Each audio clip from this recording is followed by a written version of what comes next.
Janasena party నేతలపై ప్రత్యర్థులు దాడికి పాల్పడ్డారు. దుర్గి మండలం జంగమేశ్వరపాడు గ్రామం వద్ద జనసేన నేతలపై కర్రలు, రాడ్లతో అధికార పార్టీ నాయకులు దాడి చేశారు. జనసేన నాయకులు పసుపులేటి ప్రసాద్, సింగంశెట్టి మధు, పసుపులేటి హనుమంతరావు, దాసరి చెన్నయ్యకు గాయాలు అయ్యాయి. వైసీపీ పార్టీకి చెందిన ఊరు బండి మన్నయ్య, యగయ్య, రమేష్, ఆవుల రమేష్లు దాడికి చేశారని బాధితులు ఆరోపిస్తున్నారు. గాయపడ్డ వారికి మాచర్ల ప్రభుత్వ ఆసుపత్రిలో చికిత్స అందిస్తున్నారు. ఆసుపత్రికి వెళ్లి బాధితులను పరామర్శించారు జనసేన జిల్లా కార్యదర్శి పులిహరి.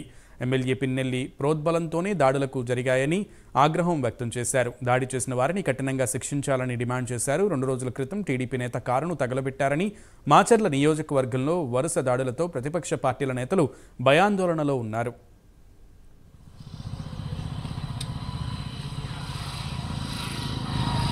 మాచర్ల నియోజకవర్గంలో నిన్న రాత్రి అర్ధరాత్రి జనసేన పార్టీకి చెందిన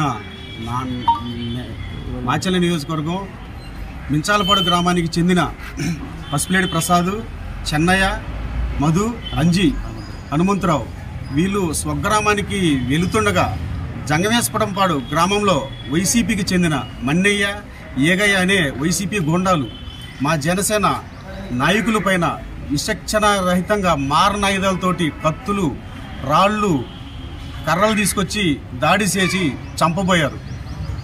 మాచర్ల నియోజకవర్గంలో పరిస్థితి ఎలా ఉందంటే సాధారణ ప్రజలు కూడా బయట తిరిగే పరిస్థితి లేదు.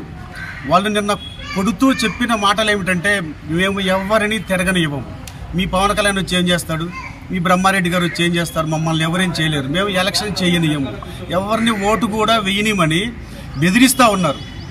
పోలీసులు కూడా గతంలో ఇట్లాంటి చర్యలు చాలా జరిగినాయి. అదే మన్నయ్య గారు, ఏగై వీళ్ళందరూ కలిసి గూండాలు చాలామంది మీద చేశారు దాడి. ఇక్కడ ఏం జరుగుతుందంటే స్టేషన్కి వస్తారు, అరగంటలో ఇంటికి వెళ్ళిపోతారు. నామమాత్రపు సెక్షన్లు పెట్టి కేసుని నీరు కార్చే విధంగా చేస్తూ ఉన్నారు. కాబట్టి వీళ్ళు పదే పదే ఇట్లాంటి చర్యలుగా పాటుపడుతూ ఉన్నారు. మేము పోలీస్ శాఖ వారికి ఒక్కటే విజ్ఞప్తి చేస్తూ ఉన్నాము. ఎలక్షన్ కోడ్ వచ్చింది, ప్రజలు ఎంతగానో ఎదురు చూశారు. ఎలక్షన్ వస్తుంది, ఎలక్షన్ కోడ్ వస్తూ ఉంది, ఇక సాధారణ జీవితం గడుతూ ఉందని. కానీ మాచర్ల నియోజకవర్గంలో అలాంటి పరిస్థితులు లేవు. వాళ్ళు ఇష్టం వచ్చినట్టు ఇంకా ఎక్కువ రెచ్చిపోతూ ఉన్నారు ఎలక్షన్ సమయం వచ్చే కొంది. ఈ దాడులన్నీ కూడా స్థానిక శాసనసభ్యుని యొక్క కనుసన్నలను జరుగుతున్నాయి. మాచర్ల మండలం, మాచర్ల నియోజకవర్గం ఏ మండలంలో కూడా ఎలక్షన్ సజావుగా జరగకుండా ఈ శాసనసభ్యుని యొక్క అండదండలతోనే ఈ కార్యక్రమాలన్నీ జరుగుతూ ఉన్నాయి.